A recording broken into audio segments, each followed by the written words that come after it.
yourselves a round of applause. Yes, give yourself a round of applause. And y'all probably wondering, like, when in the world is she making me clap for? Because y'all got up, as he said, on an early Saturday morning at 9 o'clock a.m. And a lot of y'all are college kids, so I ain't no telling what y'all did last night. And so I just wanted y'all to give yourselves a hand for being here this morning. And so, with that being said, I just wanted to open up with a poem I wrote entitled Sun-Kissed Skin. America is a place where dreams come true. Well, that doesn't apply to you.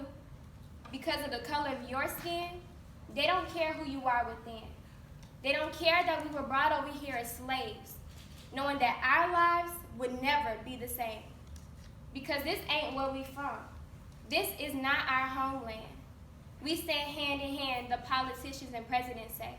But I haven't seen my skin color equal to another fairer color to this day. They ask me why I talk like this and I tell them. They ask me why I walk like this and I tell them. They ask me why I'm bright like this and I tell them. It's because I'm black. Oh yeah, you remember when you was slashing me in the back? So let's backtrack. Those wounds turn into lessons, learning that I was stronger than you ever was, to take those licks and not fight back. You see, this isn't a hate message for those of the opposite skin color, just an uplifting message for my brothers and sisters, you and you. So tell me what you want to do when you leave this school, because don't nobody got time to baby you. You'll mess around and become exactly what they made of you, nothing, because that's what they expect. But show them how wise you are and how strong you are. Then they will give you some respect, pressing eject, Ricky Wreck to the stereotypes that they believe. Like an old CD beginning to scratch, hearing over and over again the same trash.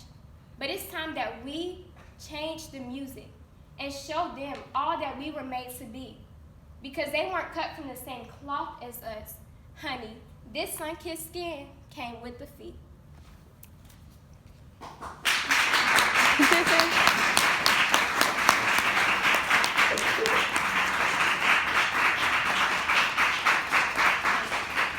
And with that being said, I want you all to just digest those words. Let all of those words sink in. And as we let those words sink in, as we think about everything that I said, let's place ourselves in the shoes of the three individuals that we come here today to honor and celebrate. And I believe like they can relate to everything that I said in the poem more than we can today, as they face so many hardships and challenges to even be able to come here and to be accepted here. So I think it's very important that we understand what they had to do in order for us to be here today. Charlene Hunter was one of the first African-American students to attend UGA. She wanted to be a journalist, and she accomplished this by creating, the New York Times Harlem Bureau. Hamilton Holmes was one of the first African-American students to attend UGA as well. He accomplished this by breaking another color barrier, by being the first African-American male accepted into the Emory University School of Medicine. The Hunter Holmes Academic Building has been named after these two individuals. And last but absolutely not least, Mary Frances Early was the first African American to graduate from the University of Georgia. Now after hearing all of those accomplishments of those three individuals, I want y'all to repeat after me. Say, black man. Black man. Now say it like y'all mean it. Y'all sound tired, okay? Black man. Black man. And black woman. And black woman. Magic. Magic. Because that's all that they portrayed and that's all that they showed, because they accomplished some great things, okay y'all? And as you heard those accomplishments, you must know that they were not easy to achieve. They suffered much hardship to accomplish those goals. Charlene Hunter and Hamilton Holmes were not accepted to UGA the first time they applied. They actually had to have a court trial in order for the judge to rule that they would be allowed to attend here. And that the judge also stated that the only reason why they weren't accepted at first was because the color of their skin. And to add to that, they were later on suspended, not because of their actions, but because of the harsh actions of other students who decided to throw bricks and bottles into Charlene's Hunter dorm room. Now think about that. They were suspended just to protect them. Now imagine you being suspended because of something somebody else did to you. And this was just 60 years ago, you guys. Some of us have grandparents who are that age and older. And so I think it's so important for us to realize, like, we can't take our presence here at UGA for granted. We have to know and understand that so many people, like these three individuals, paved the way for us to even be here today. And so let us not take for granted our presence here, or let us not forget why we came here. Whether UGA was your first choice or your last choice, you chose to come here. Don't forget why. And I think it's so important for us to understand that, because we think 60 years was a long time, and that's really not a long time, especially if you have grandparents, like I said before, that are that age and maybe older.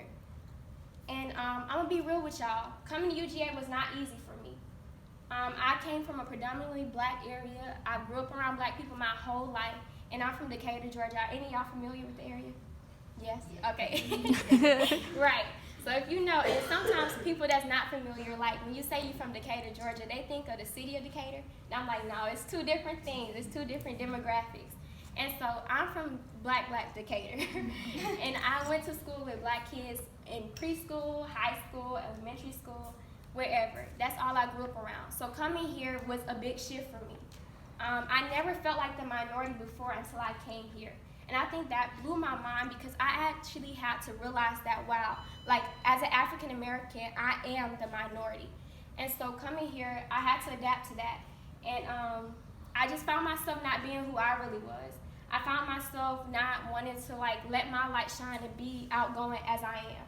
And so it wasn't until I called my mom, and everybody knows y'all have a mama, a dad, an uncle, an auntie, grandmama, somebody you can call on, and after you get off the phone with them, you feel better, okay? Anybody feel like that? Right. And so my mom is that person for me. I called her, and she was like, Danea, stay true to you. And that's in summarization. And that's not the only time I called her. I called her so many times, y'all. And I'm not saying like this was 2 years ago. This was literally like last semester. And so for me to even be here today, speaking to you about my experience of adapting, it's amazing to me, because I had to understand and see my growth and congratulate myself. And I say that to encourage any of you all who may be feeling like you're hiding who you really are. In whatever circumstance, maybe not your skin color, maybe you grew up around people who are diverse and different. But even if it's in a sport, whatever you choose to do, don't hide who you are. And I think that's so important, because that sounds cliche, but I think it's so important for us to understand it. And I feel like it's not to somebody who really means something to us, really says it, that it hits you different. And so it took my mom to tell me that for me to realize, wow, I really should just be who I am and not cover up that.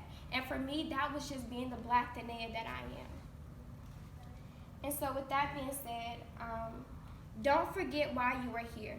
No matter your circumstance, your situation, hardship, or issue, whether it's academically, socially, or financially, don't forget why you're here.